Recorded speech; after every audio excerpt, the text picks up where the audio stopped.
Did you get ready in the dark or something? 'Cause you look like a beautiful nightmare. Hello my lovely Virgos, welcome to my channel. My name is Tessa. You're watching your mid-October full moon in Aries Halloween tarot special. It's a very long title, okay, I know.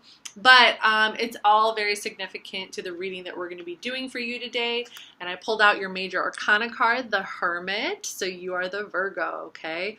I was doing something kind of fun for this series of videos, and I was shuffling the major arcana zodiac cards to see who I'm going to be filming for, okay, to see who I'm going to be filming for, and you guys are last but not least, okay, so the final card is over here, okay, so the Hermit. This is the Deviant Moon Tarot. Awesome deck. But the actual tarot deck that I am going to be using to do your tarot reading today is called Murder of Crows Tarot. It's a really amazing deck. It's in black and white. It just kind of has that like spooky, you know, scary stories to tell in the dark type of vibe. I don't know if any of you have ever read those books when you were younger. I did. I loved them. I'm actually thinking about like ordering them and just having them because I loved the artwork and all that, and the stories. They were so cool and different and just like twisty but like interesting. So anyway, let me know if you loved those books, because I did. And actually the reason why this is a Halloween special is because I'm going to be doing a little bit of a story time before I jump into your tarot reading, okay?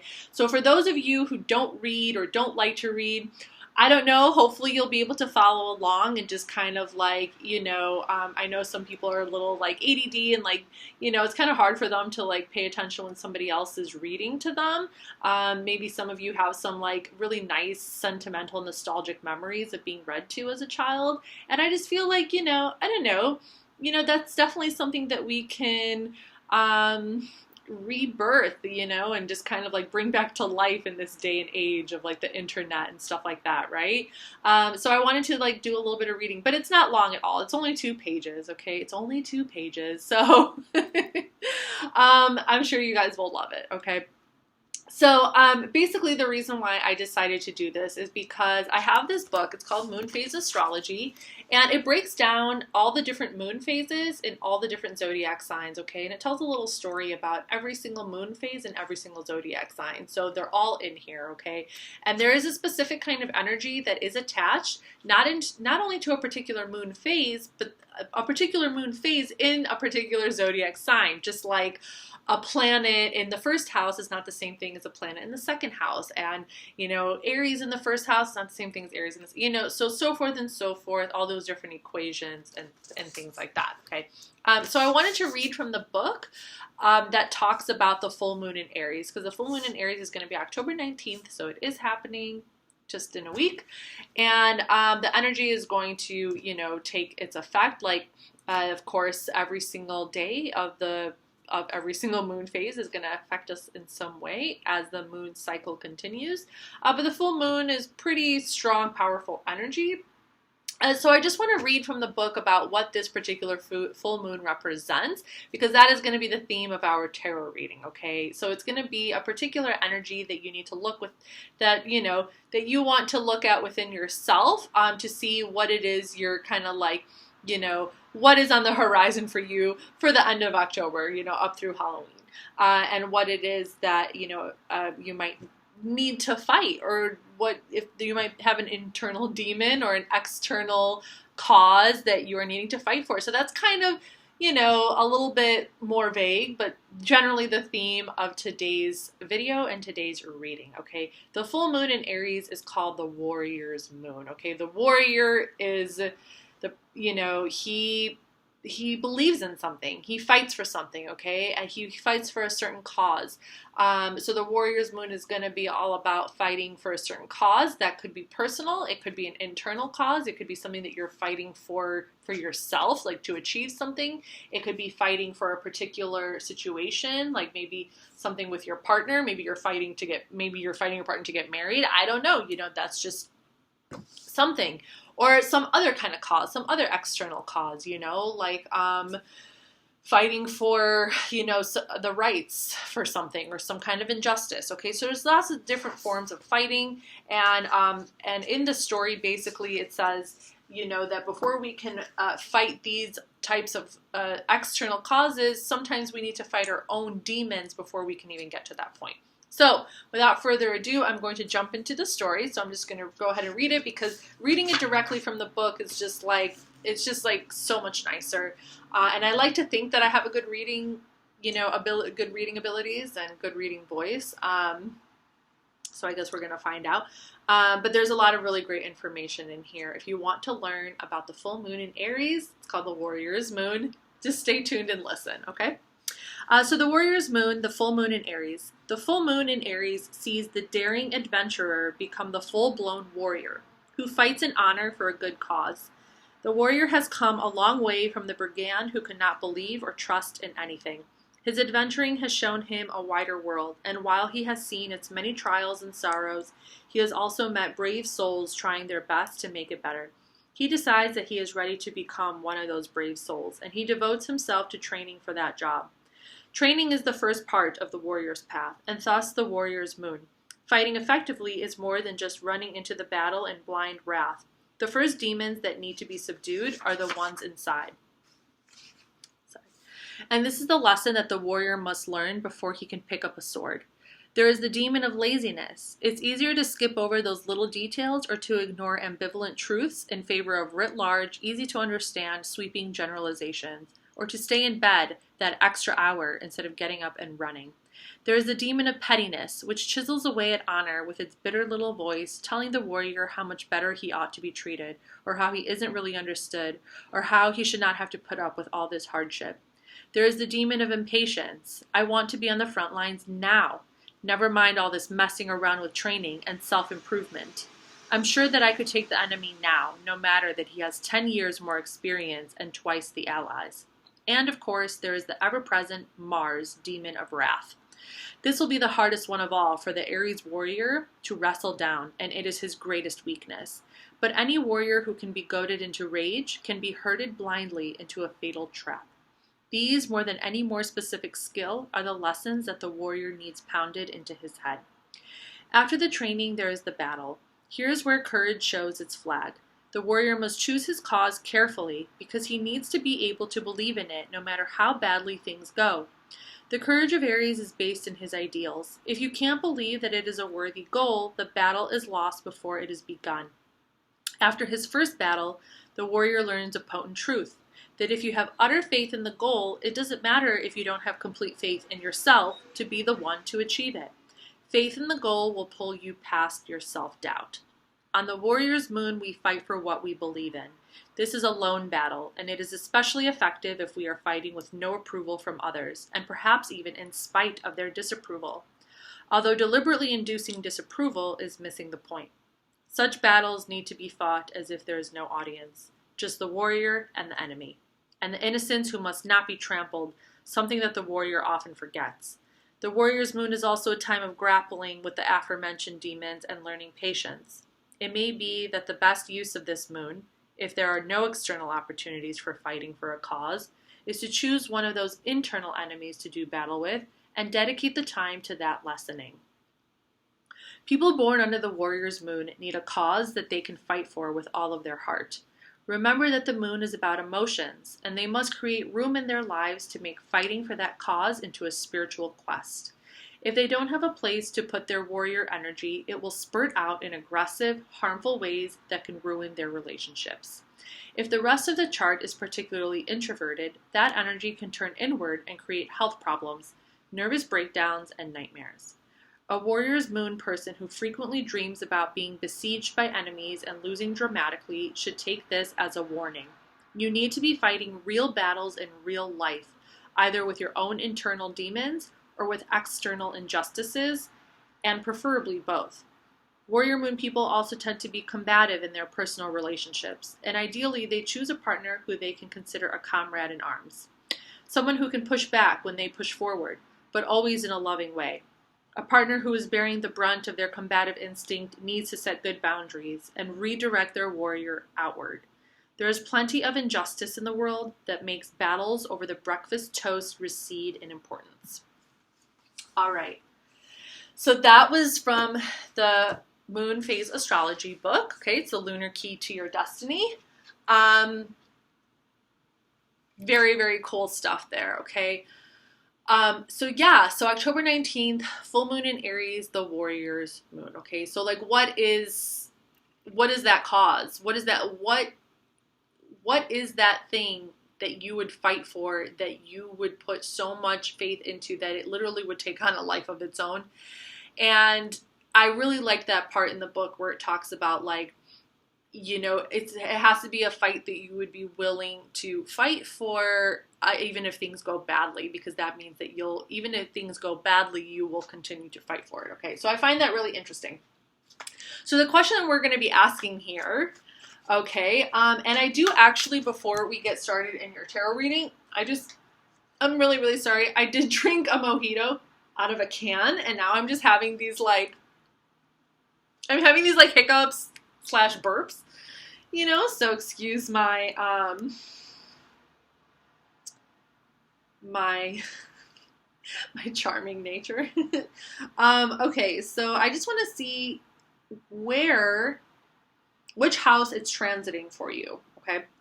All right, so the Aries moon is going to be, why am I not finding it?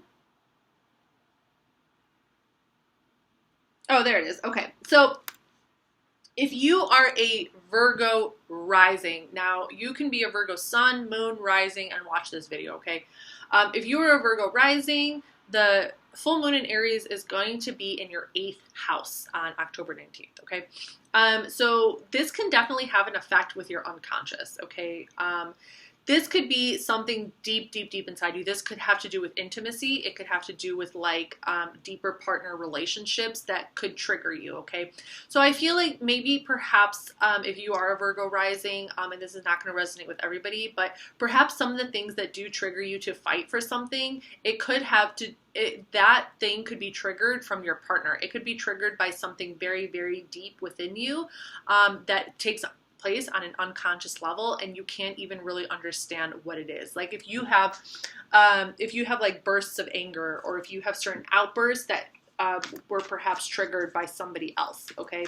And most likely a intimate partner, okay? Most likely it is someone who you are very, very close to, and that can trigger something inside you. And if that is the case and that does get triggered, then that is something you need to take that time and allow yourself to really like look at that and look at what that is. What is it that they're triggering inside of you, and what is that anger that's coming out? What does it represent? And how can you now channel those emotions into a productive fight, and into something that maybe you can like fight outwards into the world, like a certain cause or something like that, okay?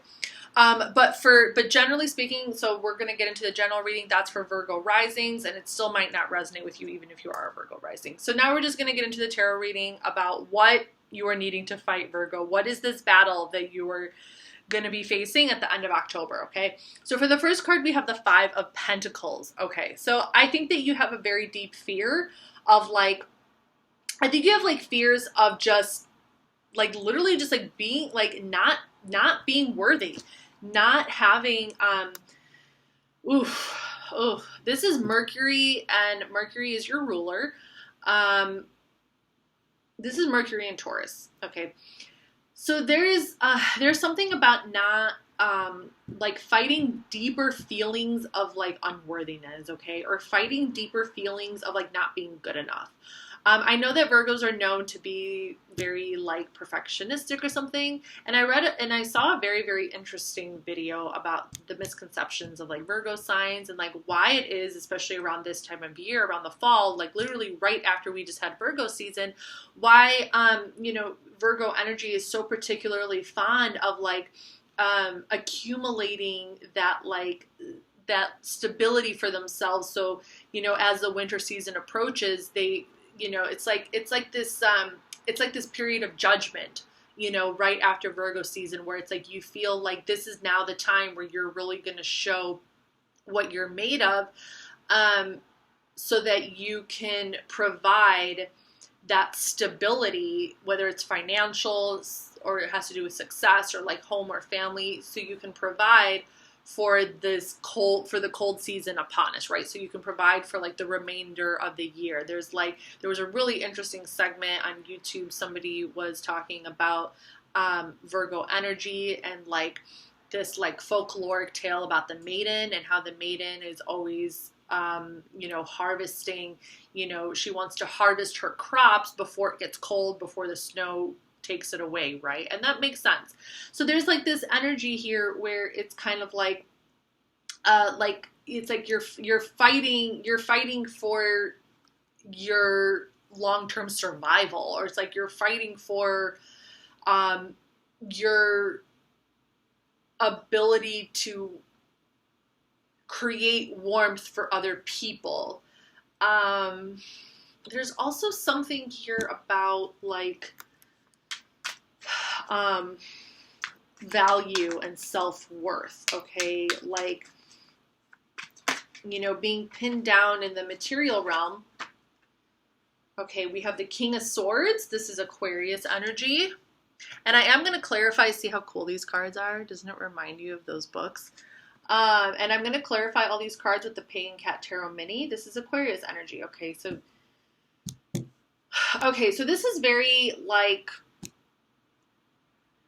no bullshit, clear cut, very highly intellectual, strategic, like no one's going to stand in your way, straightforward kind of energy. Like you're not going to,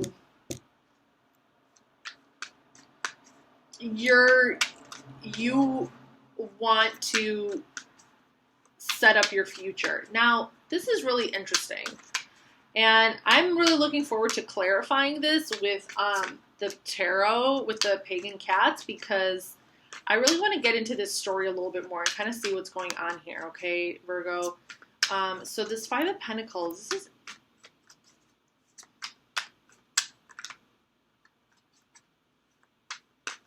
Yeah, there might also be something here about not feeling like trying to live up to somebody else's expectations of you, okay? This could be like you trying to live up to this heightened sense of judgment that you have placed upon yourself, like trying to live up to your heightened version of yourself and how you want to see yourself, how you envision yourself in the future. And it's like how you envision, it's like even if you're in a really good place right now, and even if you're doing really well, how you envision your perfect self or your ideal self, you feel like you right now are like nothing compared to that person. Like you are nothing compared to what you could become. And when you compare yourself like that to like this future vision of you and version of you, you literally feel like your self-worth, like you feel really low about yourself. You feel like you are nothing. And that's kind of sad, in all honesty. Like there's something, I think that you need to fight. I think you need to fight your own urge to be self-critical. Okay, I think you need to fight your urge, your demons of like, of thinking that like you need to be this like perfect version of yourself, because even that is like, you know, like beauty is in the eye of the beholder. Like, and I know for you, it doesn't even really matter what other people think. It's like what you think of yourself.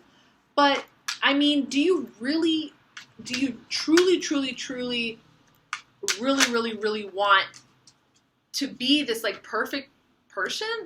Like, is that really what you want? Like, you want to be just like a machine, or do you want to be seen as like a human being, you know? Or do you really want to exist in the world as a human being, like someone who like experiences fear and emotions and all this and is able to express that? Or it's like, do you really want to project yourself and put yourself in the world as just like this effortless human being? And of course you might choose the form, you know, the latter of what I said.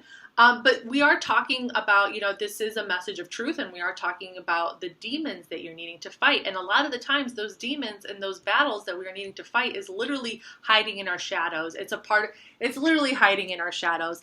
And I feel like, you know, this card just speaks so much truth, and it's so perfect because, like Virgo, I just feel like you you above all the signs like are kind of afraid of what you might find in those shadows. I feel like you are very, very, because you place such high value on yourself, and because you do expect so much from yourself, it's like you fear that side of you. You fear the darker sides of you. You fear the sides of you that like you don't want to see those truths. You don't want to see the imperfections. You don't want to see the criticism. Okay, I think that scares you to a degree. But I feel like it would be really healthy, and it would be really good for you to fight those urges and to like appreciate your imperfections and to appreciate that you're a human being, okay? And that like you have these complex emotions, and that you do sometimes feel like you're not worthy, you know, but you don't always feel that way. It's just sometimes. I mean, we all feel that way sometimes. It's like, you know, so it's okay. Like, it's okay. And then for the final card over here, we have the Nine of Cups. Okay, this is a very positive card. This is Jupiter and Pisces. Wish fulfillment. Okay, so being able to actually create, you know, this is like magician energy, like being able to actually create the life that you want for yourself. Okay, and establishing that sense of like joy and contentment. An ability to persevere. Okay, now let's go ahead and clarify this, okay? So for the Five of Pentacles, we have the Ace of Wands. This is fire energy. This is Aries, Leo, Sagittarius. Okay, clarify Five of Pentacles for Virgo, please. 2 more cards. Clarify Five of Pentacles. Clarify Five of Pentacles.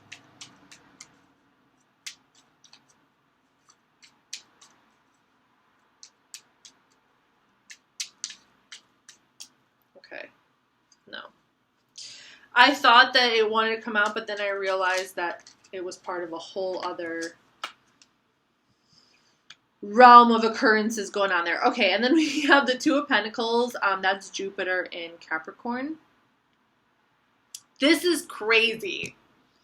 Like, only Virgo would pull out a 1, 2, 3 in that order. Okay, you literally got the 1 Ace of Wands, the 2 of Pentacles, and then the 3 of Cups.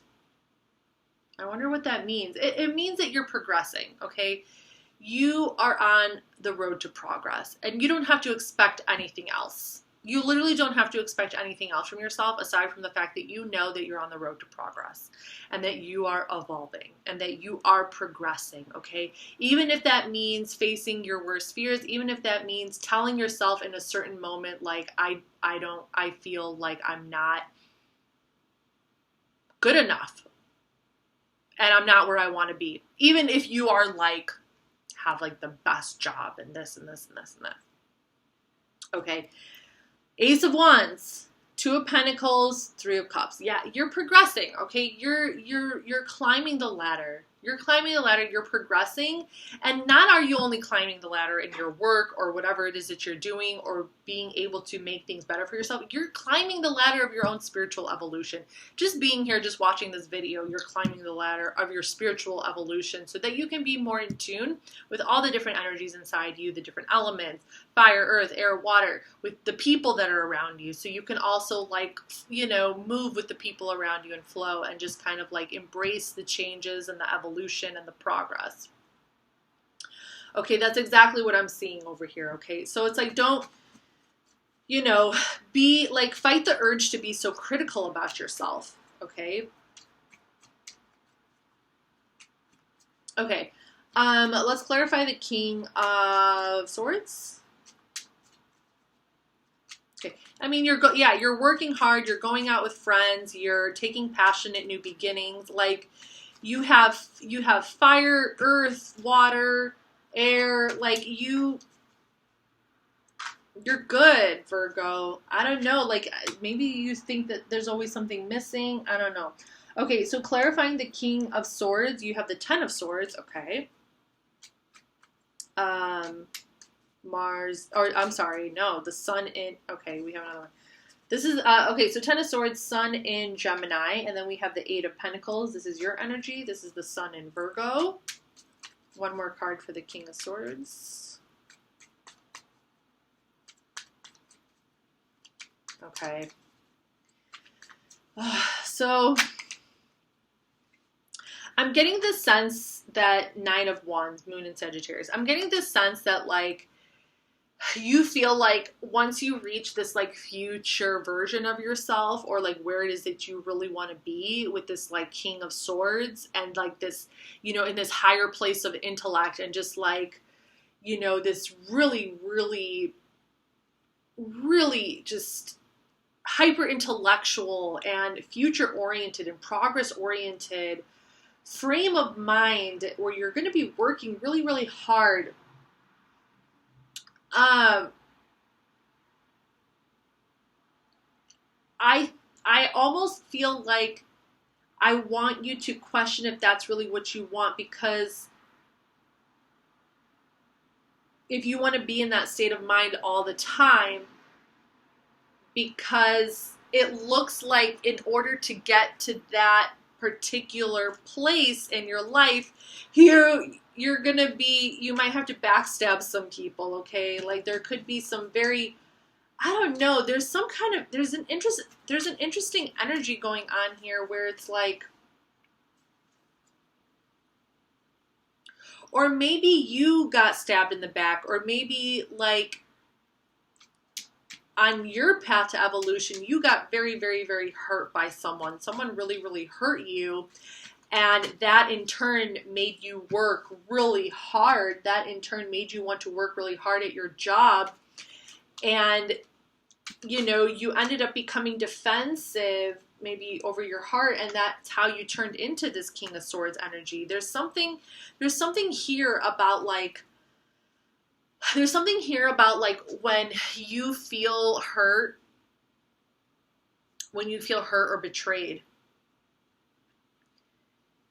you just like go up to you just take this whole other level. You become the King of Swords. Like you become very clear cut. Like if somebody hurts you, like you turn into a cutthroat motherfucker.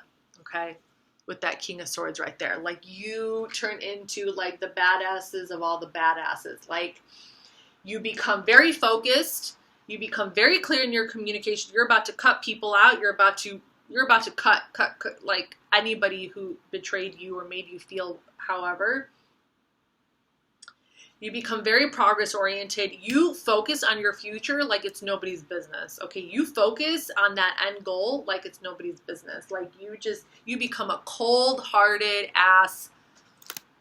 You become cold-hearted. Okay, somebody hurts you, somebody stabs you in the back, breaks your heart or whatever, betrays you somehow.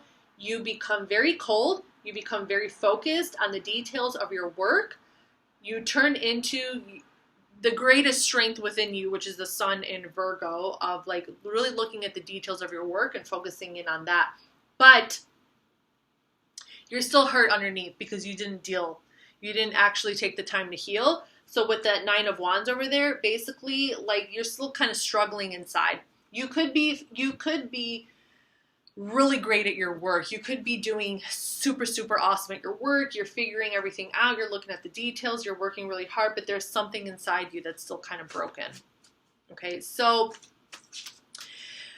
there might be a chance that you need to fight the urge to like become that cold-hearted person and give yourself time to heal instead of like ignoring how you truly feel inside and getting obsessed about your work right away and getting obsessed about like whatever routine you're partaking in, you know, like your job or whatever else you do in your daily life, work out or do things around the house, you know, like where, you know, like how some people like when they're angry or if they feel hurt or sad, they'll like obsessively clean.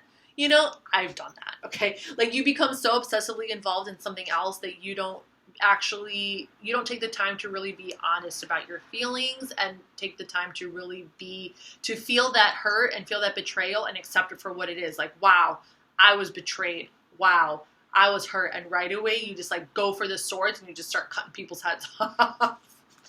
Instead of just like being honest that this happened to you. Like this just happened to me. it's like seeking revenge. Like that's how you get your revenge.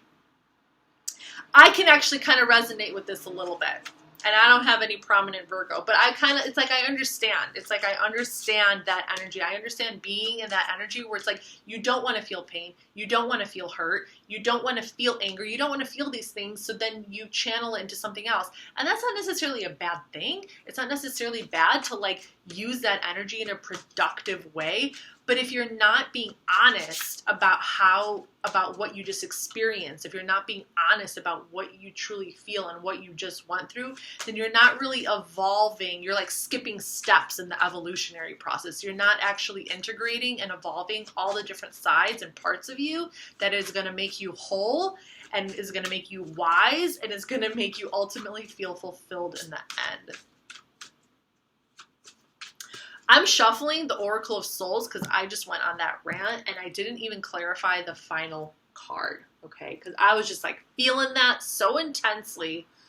The Nine of Cups, your future. Okay, so let's see what cards we pulled over here because I was shuffling these. I'm like, clarifications, we need clarification. So for the Nine of Cups, we have right after that the Ten of Cups. I mean, emotional fulfillment, happiness, joy, bliss, marriage, family, kids, whatever it is that makes you happy. You know, I'm not judging over here. Okay, the Ten of Cups is going to be Mars in Pisces. So we got Jupiter in Pisces, we got Mars in Pisces. We got the Eight of Swords, which is, Jesus Christ, Jupiter in Gemini. Self-imposing, okay? Kind of locking yourself in a box, okay? Imposing restrictions upon yourself, but thinking that outside forces are doing it. It's kind of a state of victimhood, you know, like, oh, but you actually just did it to yourself. And then we have the Four of Pentacles, the Sun in Capricorn. Okay. Okay.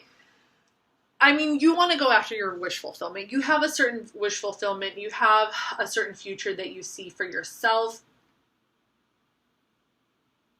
But you're also kind of like trapping yourself in your own head. I think that you think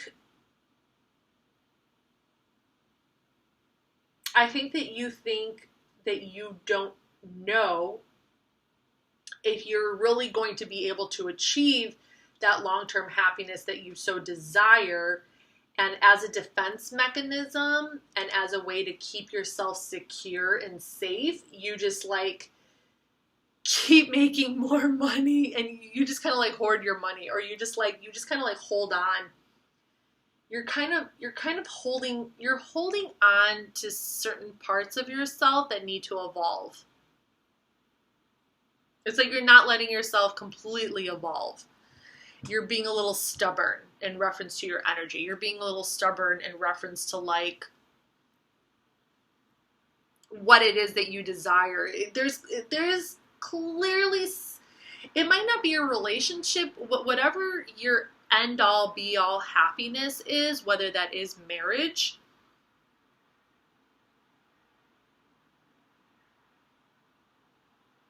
there is this like sense that you're not able to fully move into that place where you can achieve that because you're still holding on to things from the past. You're still holding on to like old pain.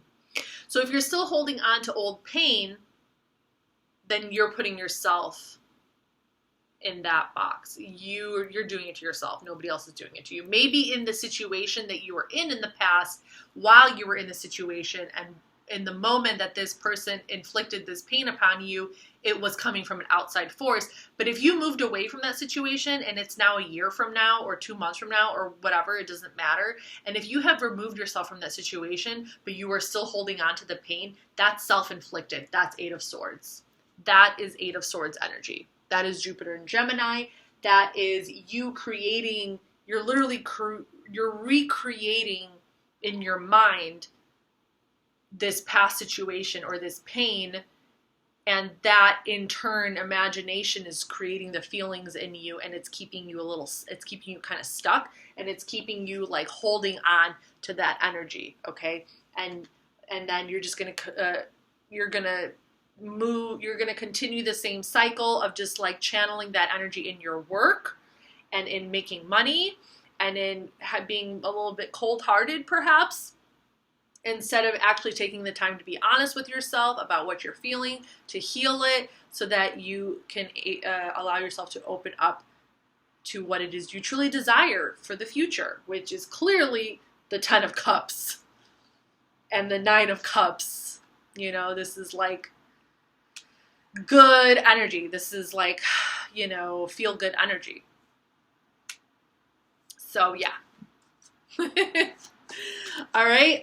So we're going to do a final message from the Oracle of Souls. I'm enjoying doing this reading for you guys. So I don't really get a lot of Virgo viewers. I noticed that there's not a lot of Virgos that watch my videos, but I don't know. I feel like sometimes, sometimes. I'm enjoying tuning in more and more and more to your guys' energy because, you know, like I'm always growing and evolving, and I love learning, you know, about, and to me, Virgos are like fascinating. To me, I love doing tarot readings for Virgos because sometimes it is a challenge just because of how your mind works. And sometimes it is a challenge to kind of push through some of like the energies and blockages, but like I enjoy doing it because I like being able to help. Okay, so final card from the Oracle of Souls. Jesus. Okay. Oh, we got this. We've been getting a lot of repeats with this Oracle of Souls, okay? So you got the Traveler, Keeper of the Crossroads, Restlessness, Independence, Appraisal. I can see that for you, Virgo. Some restlessness there. Let's find the Traveler. Okay, the Traveler dwells in the Republic of Pandemonium. Okay. Okay, so the Traveler's identity has been completely effaced. He wanders wherever no road exists with his lone, worry steed, trading his goods wherever he stops. He stays in one place only long enough to sell what he has, take on new goods, and move on to the next stop along a path that only he knows. His trades, likewise, are made according to some measure of value that exists in his own mind, having little to do with the local demand or supply. In all things, the traveler makes his own way, adhering to no established society or guidelines. The traveler may be followed, but he does not lead. His example shows us the boundaries of society, both in its limitations and in the guardrails that it establishes to keep us from danger. His appearance calls on us to question and compare our values and the values of others, and determine whether we are reckless and overvaluing our own selves or overcautious and not giving ourselves our due. That was really interesting, and I really, really liked this card for you because I can totally like vibe this out with your guys' energy. Because I see in my Virgos and the Virgos that I know, like how you guys do just, you do go your own way, you know, you do kind of like pave your own path, and you do establish your own sense of value. You know, I can tell that you kind of have this like private world within yourself where like no matter where you go, who you communicate with, and how you move through the world or what job you have, it's all about you. It's all about you and your own sense of your own worth, right? And like what you can give, and not necessarily like you're not trying to get people to follow you. It's like you're just, you know, doing your thing. So I find that I really like that final card. Okay, I found that really interesting. So yeah, I mean, overall, like, I kind of want to say, you know, that this battle has a lot to do with, like, just not thinking that the world is, like, out to get you or out to criticize you, or, like, not always establishing this sense like you always need to be one step ahead of everybody else, you know? Like I think you kind of carry yourself in this way where it's like you want to be one step ahead of everybody else, like ahead of the game or like whatever, instead of actually taking the time to just like be human and be honest, you know, with how you're feeling, and to actually like acknowledge your humanity and acknowledge the fact that like you do have flaws and you do have imperfections. And you to acknowledge that, like, it's okay to be imperfect, I guess, or something like that, okay? But I'm gonna let you take it from here, and I'm gonna let you discern and decide without all the information that I gave you, to see what it is that, you know, you want to work on, or what you want to take out of this from this point forward, okay? So I hope you enjoyed this video, Virgo. Leave a comment if you so choose. Subscribe if you would like to see more videos. Happy Halloween. Stay safe out there, and hopefully I'll see you next time. Bye.